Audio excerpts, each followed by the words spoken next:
অর্থনৈতিক কারণে যে গণভোটটা একই দিনে হওয়া, যদি সেটাই যদি হয়, সেক্ষেত্রে তো আমরা সবগুলো নির্বাচন, স্থানীয় নির্বাচনগুলো কিন্তু আমরা একই দিনে করতে পারি, যে সংসদ নির্বাচনের সাথে।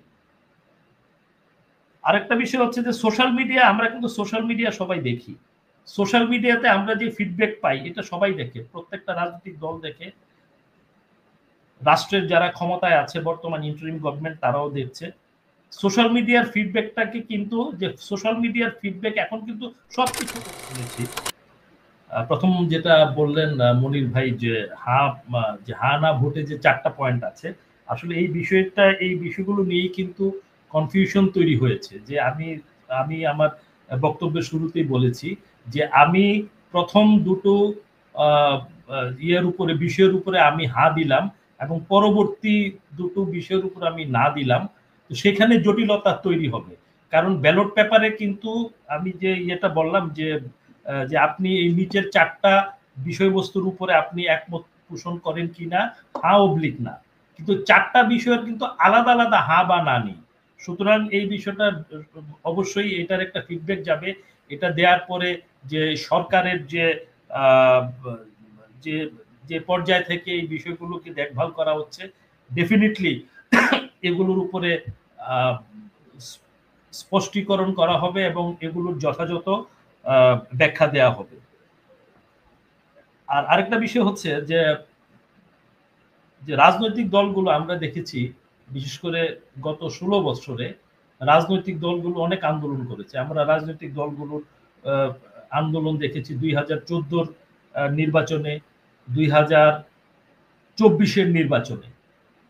এবং রাজনৈতিক দলগুলো কিন্তু, এটা সত্যি, এটা অস্বীকার করার উপায় নেই যে রাজনীতি মূল উদ্দেশ্যই থাকে ক্ষমতায় আরোহণ করা। এবং আমার কাছে যেটা সবাই বুঝে যে ক্ষমতায় আরোহণের মাধ্যমে জনসেবা করা, বা যেভাবে যেটা ব্যাখ্যা করে। তো আমরা যেটা দেখেছি যে রাজনৈতিক দলগুলো 16 বছর যে আন্দোলন করেছে, জেল জুলুম খেটেছে, তারা আদালতের বিরোধী দলগুলো, বিশেষ করে বিএনপি এবং জামাতের যে কর্মীরা, যে নেতারা, তারা যে মামলা খেয়েছে, যে দৌড়ের উপরে ছিল, কিন্তু তাদের আন্দোলনে কিন্তু তারা সাধারণ জনগণকে সম্পৃক্ত করতে পারেনি। আমাদের নিশ্চয়ই 28 অক্টোবর 2023 কথা মনে আছে, যে বিএনপি নয়াপল্টনের সামনে বিরাট সমাবেশ করলো, জামাতও করেছিল তাদের সময়ে। বিএনপির সমাবেশের কথা আমাদের মনে আছে যে বিএনপির মহাসচিব উনি মাত্র 10 মিনিট ওনার বক্তৃতা দিতে পেরেছিলেন। সকাল থেকে জমায়েত শুরু হলো, যে নেতা কর্মীরা আসতে শুরু করলো, এবং 2:30 থেকে 3টার ভিতরে বিএনপি পুরা মাঠ ছেড়ে চলে গেল। পুলিশ এবং আইন শৃঙ্খলা রক্ষাকারী বাহিনী যেভাবে ঝাঁপিয়ে পড়েছিল, বিএনপি কিন্তু আর সেখানে থাকতে পারেনি। এরপরে কিন্তু নির্বিঘ্নেই আওয়ামী লীগ আমিডামি নির্বাচন করলো। এবং সবচেয়ে বড় যে বিষয়টা, এখানে কিন্তু গত 16 বছরে কোনো রাজনৈতিক দল সাধারণ জনগণকে বা আপামর মানুষকে বা ছাত্র জনতা, কৃষক, শ্রমিক, তাদেরকে আন্দোলনে কিন্তু সম্পৃক্ত করতে পারেনি। কিন্তু কোটা আন্দোলনের মাধ্যমে যে আন্দোলন শুরু হয়েছিল, যেটা ছাত্ররা শুরু করেছিল, এই ছাত্ররা কিন্তু সকলকে কিন্তু সম্পৃক্ত করেছিল। এবং তখন আমরা লক্ষ্য করেছি যে কোনো কোনো রাজনৈতিক দল কিন্তু প্রকাশ্যে বিবৃতি দিয়েছিল যে আমরা এই আন্দোলনের সাথে নেই। ইভেন 4 আগস্ট পর্যন্ত কিন্তু যে বড় রাজনৈতিক দলগুলোর কোনো নেতা বা কোনো নেত্রী কিন্তু প্রকাশ্যে কোনো বিবৃতি দেয়নি যে ছাত্রদের যে আন্দোলনের সাথে আমরা একাত্মতা ঘোষণা করছি। সুতরাং আমরা যেটা দেখতে পেলাম যে ছাত্র জনতা যতবারই এক হয়েছে, আমরা 90-এর গণ আন্দোলনও দেখেছি, যখন ছাত্র জনতা এক হয়েছে তখন কিন্তু একটা আন্দোলন সফল হয়েছে। 90-এর গণ আন্দোলনে যে সফলতা, এটা ছাত্র জনতার জন্যই ছিল। এখানে আমি আরেকটা বিষয় আমি উল্লেখ করতে চাই, যে অর্থনৈতিক কারণে যে গণভোটটা একই দিনে হওয়া, যদি সেটাই যদি হয়, সেক্ষেত্রে তো আমরা সবগুলো নির্বাচন, স্থানীয় নির্বাচনগুলো কিন্তু আমরা একই দিনে করতে পারি, যে সংসদ নির্বাচনের সাথে। আরেকটা বিষয় হচ্ছে যে সোশ্যাল মিডিয়া, আমরা কিন্তু সোশ্যাল মিডিয়া সবাই দেখি। সোশ্যাল মিডিয়াতে আমরা যে ফিডব্যাক পাই এটা সবাই দেখে, প্রত্যেকটা রাজনৈতিক দল দেখে, রাষ্ট্রের যারা ক্ষমতায় আছে বর্তমান ইন্টারিম গভর্নমেন্ট তারাও দেখছে। সোশ্যাল মিডিয়ার ফিডব্যাকটাকে কিন্তু, যে সোশ্যাল মিডিয়ার ফিডব্যাক এখন কিন্তু সবকিছু ওপেন।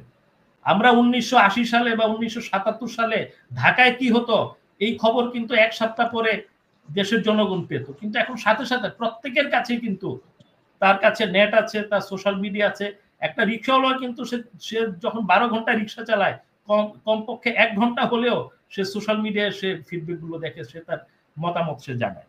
সুতরাং সোশ্যাল মিডিয়াতে আমি যেটা একটু আগে বললাম যে আমি দেখেছি 77% চাচ্ছে যে গণভোটটা ইলেকশনের আগে হোক। এবং এই যে আমরা আন্দোলন করলাম, জুলাই আন্দোলন যেটা করা হলো, সেটা কিন্তু করাই হয়েছিল যাতে স্বৈরাচারকে উৎখাত করা যায়। যদি আমি এই এই সংবিধানের মাধ্যমেই, এই চলমান যে সংবিধান আছে, যে বর্তমান যে সংবিধান আছে, এই সংবিধানের মাধ্যমেই কিন্তু শেখ হাসিনা স্বৈরাচার হয়ে উঠেছিল। এবং এই সংবিধানের যে বিএনপি নোট অফ ডিসেন্ট দিয়েছে, নোট অফ ডিসেন্টে কিন্তু আমি যেটা দেখেছি যে প্রধানমন্ত্রী 10 বছরের বেশি থাকবে না, সেখানে বিএনপি সহ 5টা সমমনা দল নোট অফ ডিসেন্ট দিয়েছে। এবং নোট অফ ডিসেন্ট দেওয়ার ফলেই কিন্তু গণভোটে যেতে হচ্ছে।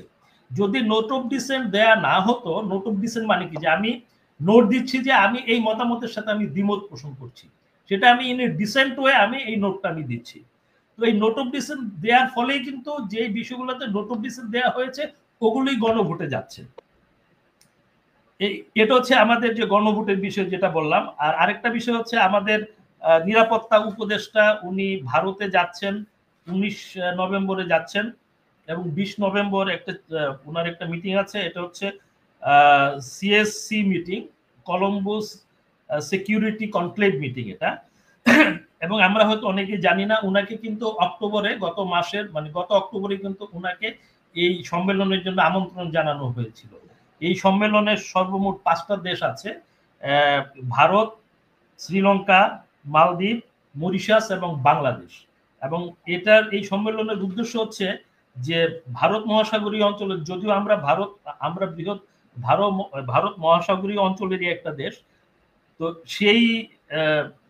এই সম্মেলনের মূল যে বিষয়গুলো নিয়ে আলোচনা হবে সেগুলো হচ্ছে সামুদ্রিক নিরাপত্তা, অর্থাৎ ভারত মহাসাগরীয় অঞ্চলের যে দেশগুলো আছে সেই দেশগুলোর নিরাপত্তা বিষয় নিয়ে আলোচনা হবে। তারপরে সন্ত্রাস এবং চরমপন্থা দমন এই বিষয়ে আলোচনা হবে। মানব পাচার এবং আন্তর্জাতিক অপরাধ মোকাবেলা নিয়ে আলোচনা হবে। সাইবার সিকিউরিটি এবং দুর্যোগ ব্যবস্থাপনা নিয়ে আলোচনা হবে। বাংলাদেশ কিন্তু গত বছর এই যে কলম্বো সিকিউরিটি কনক্লেভের অবজারভার হিসাবে ছিল। বর্তমানে অবজারভার আছে সিসিলি, বাংলাদেশ ছিল কিন্তু গত বছর। এবং 10 জুন 2024 সালে বাংলাদেশ এই সিএসসি মেম্বার স্টেট হয়। তো সেই হিসাবে এই সম্মেলনটা এই বছর আয়োজন করছে ভারত, এবং সেই জন্য ওনাকে আমন্ত্রণ জানানো হয়েছে। তো এই বিষয়টা এখন কাকতালীয়, আমরা বিভিন্ন সোশ্যাল প্ল্যাটফর্মে বা বিভিন্ন নিউজে আমরা দেখি যে এটা কেন হঠাৎ করে আমাদের জাতীয় নিরাপত্তা উপদেষ্টাকে আমন্ত্রণ জানানো হয়েছে, আসলে এটা হঠাৎ করে হয়নি। হ্যাঁ, তবে এইখানে যে বিষয়গুলো আছে সেখানে ডেফিনেটলি যে ভারতের যে নিরাপত্তা উপদেষ্টা আছেন অজিত দোভালের সাথে কোনো মিটিং হবে কিনা এই বিষয়টা এখনো কনফার্ম না। যদি মিটিং হয়, আমরা আশা করছি মিটিং এর ফাঁকে ভারত কি বলবে সেটা হয়তো ভারতের বিষয়। আমরা আশা করছি যে অজিত দোভাল, যে আমাদের স্বৈরাচারী যে সাবেক প্রধানমন্ত্রী শেখ হাসিনা ভারতে আশ্রয় নিয়েছে পালিয়ে গিয়ে, তাকে ফেরত দেওয়ার ব্যাপারে উনি কথা বলবেন। দ্বিতীয়ত, ভারত থেকে যে গুজব ছড়ানো হয় এবং ভারত থেকে যে আমাদের দেশের ভিতরে অস্থিরতা তৈরি করা হয়, এবং উনি যেহেতু নিরাপত্তা উপদেষ্টা, এবং আমরা লক্ষ্য করেছি, বিশেষ করছি আমরা লক্ষ্য করেছি যে ভারত আমাদের পার্বত্য চট্টগ্রামকে অনিরাপদ করতে চায়, সেখানে উত্তেজনা তৈরি করতে চায়। এই বিষয়গুলো নিয়ে অবশ্যই আমাদের যে নিরাপত্তা উপদেষ্টা, এগুলো ভারতের যে অজিত দোভাল আছে যে নিরাপত্তা উপদেষ্টা, তার সাথে এই বিষয়ে আলাপ করবেন, আলোচনা করবেন, এবং অবশ্যই নিশ্চিত করবেন যে বাংলাদেশের পক্ষ থেকে ভারতকে অস্থিতিশীল করার মতো বাংলাদেশ কোনো ধরনের কোনো পদক্ষেপ নেবে না। এবং সর্বোপরি নিরাপত্তা উপদেষ্টা অবশ্যই আলাপ করবেন যে বাংলাদেশ যে বর্তমানে যে অবস্থায় আছে, আমরা যে কাঁধে কাঁধ মিলিয়ে বা আমরা সমানভাবে যে আমাদের যে সার্বভৌমত্ব আছে, সার্বভৌমত্বের প্রশ্নে বাংলাদেশ এবং বাংলাদেশের জনগণ কখনো আপোষ করবে না, যেটা গত 16 বছরে আমরা স্বৈরাচারী সরকারের সময় আমরা দেখেছিলাম। আমরা তাদের কাছে একটা নতজানক পররাষ্ট্র নীতিতে আমরা আমাদের দেশকে চালিয়েছি, সেটা হবে না। এবং সেই বিষয়গুলো আমাদের নিরাপত্তা উপদেষ্টা অবশ্যই ভারতের নিরাপত্তা উপদেষ্টার সাথে আলোচনা করবেন।